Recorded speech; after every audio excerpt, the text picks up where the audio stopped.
নমস্কার বন্ধুরা, সন্ধ্যা রান্নাঘরে আপনাদের স্বাগত। আবারও চলে এসেছি নতুন একটা রেসিপি নিয়ে।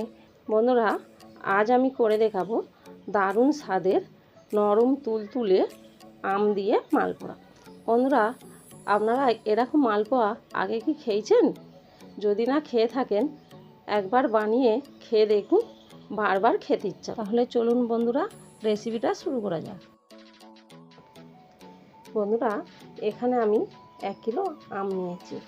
আমগুলো ভালো করে ধুয়ে নিয়েছি। ধুয়ে খোসা ছাড়িয়ে কেটে পিস পিস করে মিক্সিতে বেটে নেব। দেখুন, খুব সুন্দর করে ভেঙে নিয়েছি।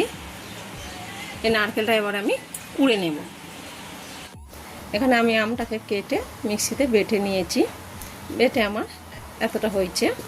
এবার আমি ওর মধ্যে দিয়ে দিচ্ছি নুন, আর দিয়ে দিচ্ছি অল্প একটু মৌরি। আপনারা চাইলে মৌরি দিতেও পারেন, আবার নাও দিতে পারেন। এখানে আমি সুজি মিক্সিতে গুঁড়ো করে নিয়েছি। এবার আমি দিয়ে দেব সুজি।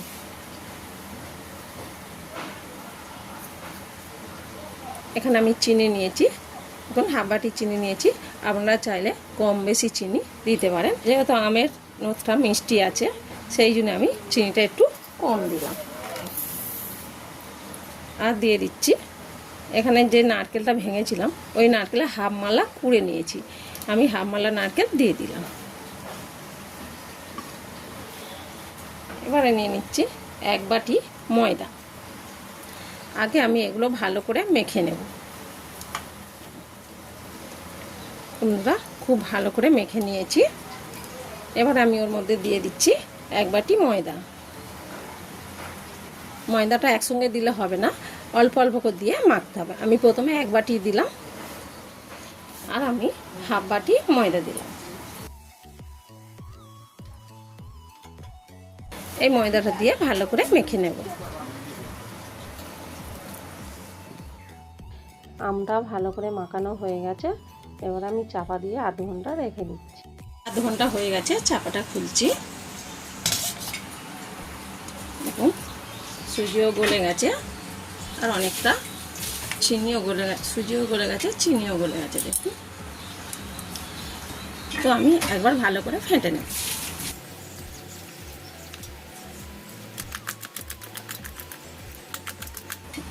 এইভাবে ভালো করে ফেটে নিতে হবে। তবে আমি এর মধ্যে কোনো জল মেশাইনি, আমের পালটা মিশিয়েছি। আমি একটু গাঢ় হয়েছে, তাই সামান্য একটু জল দিচ্ছি। দেখুন, অল্প একটু জল দিলাম। আবারও ভালো করে মিশিয়ে নেব।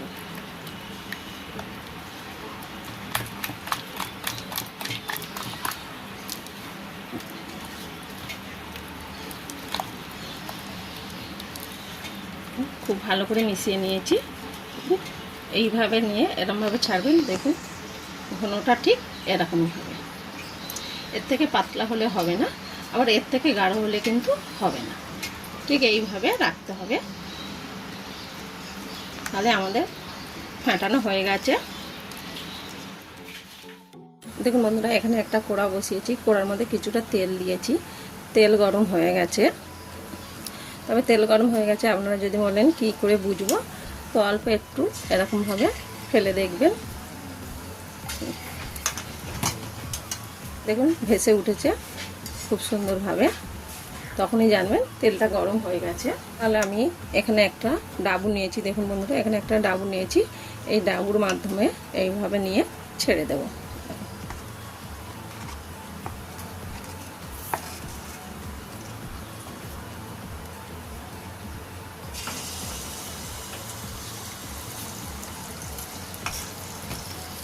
এইভাবে কিন্তু ছেড়ে দিতে হবে। ডাবু যদি না থাকে, আপনারা এরকম একটা বাটি নিয়েও ছেড়ে দিতে পারেন। আমি কিন্তু এর মধ্যে কোনো হাতা খুন্তি কিছু দিইনি। দেখুন, আস্তে আস্তে কীভাবে ফুলে উঠছে। দেখুন কত সুন্দর ফুলে উঠেছে। আমি এবার এটা উল্টে দিলাম।